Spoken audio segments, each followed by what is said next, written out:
उठसूट आपण चायनावरती सातत्याने टीका करतो. चायनाची इंटरनल पॉलिसी असेल किंवा चायनाची एक्सटर्नल पॉलिसी असेल, चायनाची विविध धोरणं असतील, कुठल्याही बाबतीमध्ये चायनाला आपण सातत्याने टार्गेट करत आलेलो आहोत. परंतु चायनाला टार्गेट करण्यापूर्वी आपण आपली परिस्थिती देखील बघितली पाहिजे. आपण एक उदाहरण आजच्या व्हिडिओमध्ये घेणार आहोत की शैक्षणिक विकासामध्ये चायना कुठे आहे, संशोधनामध्ये चायना कुठे आहे आणि आपण कुठे आहोत. शिक्षणावरती भारत सरकार किती खर्च करतं आहे आणि चायनाची शैक्षणिक प्रगती नेमकी काय आहे किंवा संशोधनातली प्रगती नेमकी काय आहे. आपण जर बघितलं तर कालच्या बजेटमध्ये UGCचं बजेट हे शासनाने 60% कमी केलेलं आहे. अर्थातच जवळपास 9,500 कोटीच्या आसपास कमी याच्यामध्ये करण्यात आलेली आहे किंवा कपात करण्यात आलेली आहे. दुसरीकडे आपण हे म्हणतोय की हायर एज्युकेशनचा रेशो वाढला पाहिजे आणि हायर एज्युकेशनमधलं संशोधन देखील वाढलं पाहिजे, कारण आपल्याला जगाची ॲकॅडमिक लीडरशिप करायची आहे. आता ॲकॅडमिक लीडरशिप करत असताना आपण हे बघितलं पाहिजे की ॲकॅडमिक लीडरशिप ही कशाच्या आधारावरती केली जाते. ॲकॅडमिक लीडरशिप करण्याचं एकमेव माध्यम म्हणजे आपल्या देशामध्ये होणारं संशोधन आहे. ज्या देशामधलं संशोधन चांगलं असतं, ज्या देशामध्ये नवीन शोध लागतात, तेच देश जगावरती राज्य करतात. हा आजपर्यंतचा अनुभव आहे आणि आपण तो अनुभवतोही. ज्या देशामध्ये सगळ्यात जास्त पेटंट दाखल होतात तोच खऱ्या अर्थानं ॲकॅडमिक लीडर असतो असं म्हटलं जातं. आपण जर आजची परिस्थिती बघितली तर चायना हा देश ॲकॅडमिक लीडरशिपमध्ये सगळ्यात टॉपवरती आहे, सगळ्यात नंबर 1वरती आहे.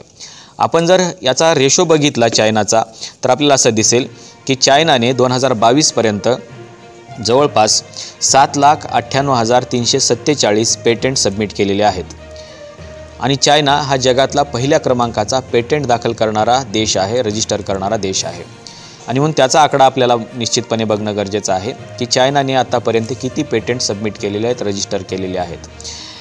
चायनाने आतापर्यंत 7,98,347 इतके पेटंट रजिस्टर केलेले आहेत. आपण जर USAचा अर्थातच अमेरिकेचा आकडा बघितला तर हा आकडा 3,23,410 इतका आहे. तो देश दुसऱ्या क्रमांकावर आहे. तिसऱ्या क्रमांकावर असणारा जपान हा देश याने 2,01,420 इतके पेटंट दाखल केलेले आहेत. रिपब्लिक कोरिया जो देश आहे या देशाने चौथा क्रमांक त्याचा लागतो. या देशाने 1,35,180 इतके पेटंट सबमिट केलेले आहेत. युरोपियन युनियन जे आहे किंवा युरोपियन पेटंट ऑफिस जे आहे त्यांच्याकडे जवळपास 81,086 पेटंट सबमिट झालेले आहेत.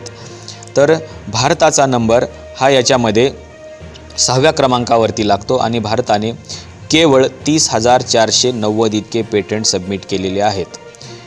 चायनाचा जर रेशो आपण बघितला तर आपल्याला असं दिसेल की चायनाने 2022पर्यंत 7,98,347 इतके पेटंट दाखल केलेले आहेत. तर याच दरम्यान भारताने केवळ 30,490 पेटंट दाखल केलेले आहेत. चायनाचा आकडा हा 8 लाखाच्या घरात आहे, तर भारताचा आकडा हा 30,000च्या घरात आहे. 7वा जो क्रमांक लागतो तो क्रमांक लागतो ब्राझीलचा. ब्राझीलने 23,546 इतके पेटंट दाखल केलेले आहेत. त्यानंतर रशियन फेडरेशन ज्याला आपण म्हणतो त्याचा नंबर लागतो. त्यांनी 23,315 इतके पेटंट दाखल केलेले आहेत. त्यानंतर नंबर लागतो कॅनडाचा. कॅनडाने 18,125 इतके पेटंट दाखल केलेले आहेत. त्यानंतर नंबर लागतो जर्मनीचा. जर्मनीने 23,592 इतके पेटंट सबमिट केलेले आहेत. त्यानंतर नंबर लागतो ऑस्ट्रेलियाचा. ऑस्ट्रेलियाने 16,407 इतके पेटंट दाखल केलेले आहेत. आणि त्यानंतर नंबर लागतो फ्रान्सचा, ज्याने 12,421 इतके पेटंट दाखल केलेले आहेत.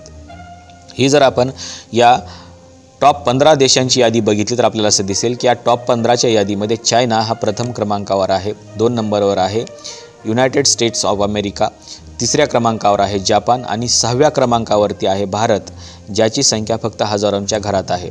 चायनाचा आकडा 8 लाखाच्या आसपासचा आहे, तर भारताचा आकडा केवळ 30,000चा आहे. आणि अशातच आपण नॅशनल एज्युकेशन पॉलिसी सध्या भारतामध्ये लागू करतो आहे आणि आपलं धोरण असं आहे, आपलं ऑब्जेक्टिव्ह असं आहे की आपला रिसर्च वाढला पाहिजे, संशोधन वाढलं पाहिजे. आणि संशोधन वाढलं पाहिजे एकीकडे सरकारची डिमांड आहे, तर दुसरीकडे सरकार UGCचं बजेट 60% कमी करतं आहे. आता प्रश्न असा आहे की आपल्याला चायनासोबत कॉम्पिटिशन करायचं आहे, चायनाच्या रिसर्चला आपल्याला मागे टाकायचं आहे. जर चायनाच्या रिसर्चला आपल्याला मागे टाकायचं असेल तर मग आपण हे ठरवलं पाहिजे की आपल्याला किती टक्क्याने आपले संशोधन वाढवावं लागेल. आणि जर संशोधन वाढवायचं असेल तर आपलं बजेट देखील वाढणं गरजेचं आहे. या काळामध्ये आपण राष्ट्रीय शैक्षणिक धोरण अर्थातच नॅशनल एज्युकेशन पॉलिसी राबवतो आहे, त्याची सुरुवात करतो आहे. या पॉलिसीमध्ये देखील आपलं ध्येय हे संशोधनाचं आहे, हायर एज्युकेशनचा रेशो वाढवण्याचा आहे आणि संशोधनाचा जर ध्येय आपला असेल तर संशोधनाचं बजेट देखील वाढणं गरजेचं आहे आणि म्हणून UGCचं बजेट हे किमान 60% वाढणं गरजेचं होतं. उलट शासनाने याच्यामध्ये 60% कमी केलेली आहे. आता प्रश्न असा निर्माण होतो देशातल्या संशोधकांसमोर की आम्ही संशोधन कशाच्या आधारावरती करायचं, आम्हाला संशोधनाचं बजेट कोण देणार. जर UGCचं बजेट कमी झालं असेल तर निश्चितच UGC इथून पुढे संशोधनासाठी बजेट देणार नाही. अर्थातच 2019 पासून आपण बघतोय की फेलोशिपचे दरवाजे बंद झालेले आहेत. कोणत्याही प्रकारच्या फेलोशिपच्या जाहिराती 2019 पासून सरकारने दिलेल्या नाहीत आणि त्याच्यामुळं फेलोशिपचे दरवाजे हे बंद झालेले आहेत. अशातच कालच्या बजेटच्या सेशनमध्ये जे निर्मला सीतारामन यांनी बजेट मांडलेलं आहे हे अंतरिम बजेट होतं. अंतरिम बजेटमध्ये देखील निर्मला सीतारामन यांनी UGCचा निधी वाढवलेला नाही, उलट तो 60% कमी केलेला आहे. मी 6% किंवा 10% नाही म्हणत, तर 60% हे बजेट कमी केलेलं आहे आणि 60%चं बजेट हे जवळपास 10,000 कोटीचं बजेट आहे, जे की कमी केलेलं आहे. 500-1000 कोटी इतकं जर कमी केलं असतं तर काही वाटलं नसतं, पण थेट 10,000 कोटी रुपये UGCचे कमी केलेले आहेत. अर्थातच इथून पुढे UGC कोणत्याही संशोधनाला आपल्याला कोणत्याही प्रकारच्या फेलोशिप, कोणत्याही प्रकारचं फंडिंग UGC देणार नाही हे निश्चित झालेलं आहे. आणि आपण उठसूट चायनाला नाव ठेवतो, ज्या चायनाने आपल्या समोर जाऊन 8 लाख पेटंट सबमिट केलेले आहेत. त्या चायनाला आपण उठसूट नावं ठेवतो आणि आपले जे पेटंटची संख्या बघितली 2022ची तर आपल्याला असं दिसतं की फक्त 30,000 पेटंट आपण सबमिट केलेले आहेत. ज्या चायना आणि अमेरिकेसोबत आपल्याला कॉम्पिटिशन करायचं आहे संशोधनाच्या माध्यमातून किंवा आपल्याला जगाचं ॲकॅडमिक लीडरशिप करायची आहे, आपल्याला विश्वगुरू व्हायचं आहे आणि विश्वगुरू हा चायनाच्या पासंगाला देखील संशोधनामध्ये पुरत नाही असं दिसायला लागलेलं आहे. हा आकडा वाढवण्यासाठी आपल्याला संशोधनावरती जास्त भर देणं गरजेचं आहे आणि सरकारने संशोधनावरती जास्त खर्च करणं देखील गरजेचं आहे.